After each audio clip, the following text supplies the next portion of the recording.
السلام عليكم ورحمة الله وبركاته. ازيكم حبايبي؟ عاملين ايه؟ تعالوا نشوف توفير التوفير.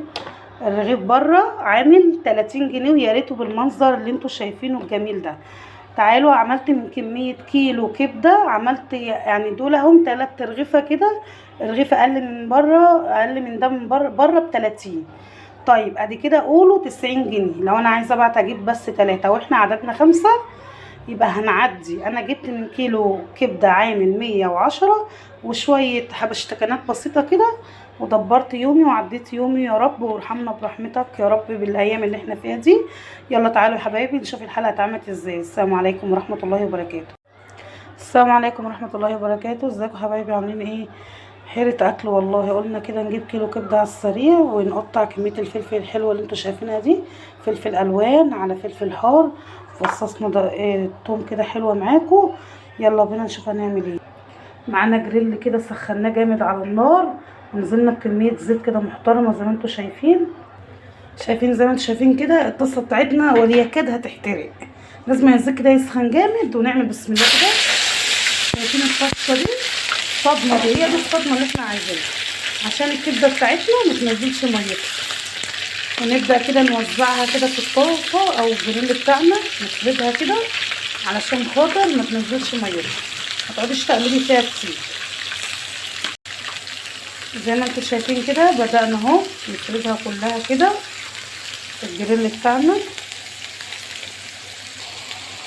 وقال ايه رغيف الكبده بره ب30 و25 وعلى ايه. تعالوا انا هعمل لكم من كيلو كبده هنشوف هنعمل كام سندوتش، والتوفير ايه اللي معانا، وحاجه نظيفه ومضمونه انك انت عاملاها في البيت في قلب شقتك في بيتك.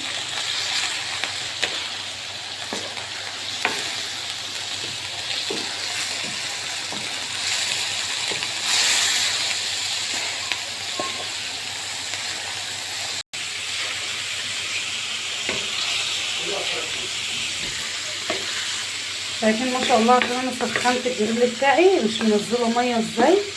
دي من عوامل نجاح الكبده الاسكندراني علشان ما تنزلش ميه، ان انت تسخني الجريل بتاعك على الاخر، ما تقلبيش فيها على طول الا لما تاخد صدمه. هنا بقى في المرحله دي هبدا اخد الفلفل بتاعي ده هنزل عليه بالكبده زي ما انتوا كده شايفين. بسم الله.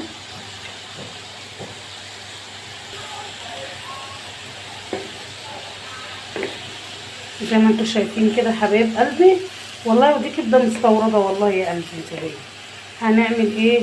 الحمد لله حلو ورد، ربنا يديمها نعمه علينا يا رب ويحفظها من الزوال.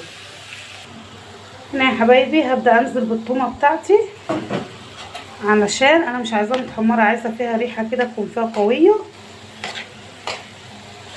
هنا يا حبايب قلبي زي ما انتم شايفين انا كونتها على شكل هرمي كده، وهبدا هنا كده من الحتت ديت هنزل بعصره الليمون بتاعتي وسنه الخل. شايفين سامعين الريحه، قصدي سامعين الريحه ايه، سامعين صوت الطشه بتاعت الليمون وانزل كده على الجريل. الريحه بقى واو واو على الاخر، يعني مش قادره اقول لكم. كبده عربيات يعني، حاجه كده تمشي كده تشم ريحه تتهبني من جمالها من شكلها. شايفين بقى التوابل بتاعتنا اهي، كزبره ملح كمون معلقه ثوم بودر وشطه حسب الرغبه. هننزل كده بسم الله اخر حاجه التوابل، وهننزل في الاخر كده بسنه خل. قلب قلب قلب بقى يا معلم. مش قادره اقول لكم بقى على الريحه، يا لهوي يا لهوي على الريحه يا ولاد.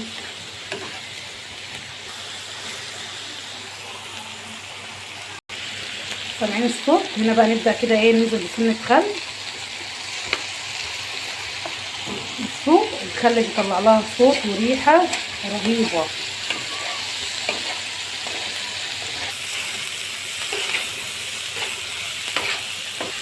شايفين الكبده نشفت معانا اهي، عشان دي كبده اسكندراني لازم تبقى كده ايه مفيهاش ميه، يا دوبك تضيفي حاجه بسيطه اهو. انا كده خلصت يا حبايبي الكبده وقطعت جنبها كده، نضفت جنبها خصايه حلوه وادي مخلل وادي زيتون. في ناس بقى بتقطع جرجير، انا كان متاح عندي بس الخس. وادي بالمنظر دوت تقدري تعملي اكبر كميه سندوتشات في بيتك لعيالك ما تبعتيش تبعتي تجيبي السندوتش من بره ب30 جنيه.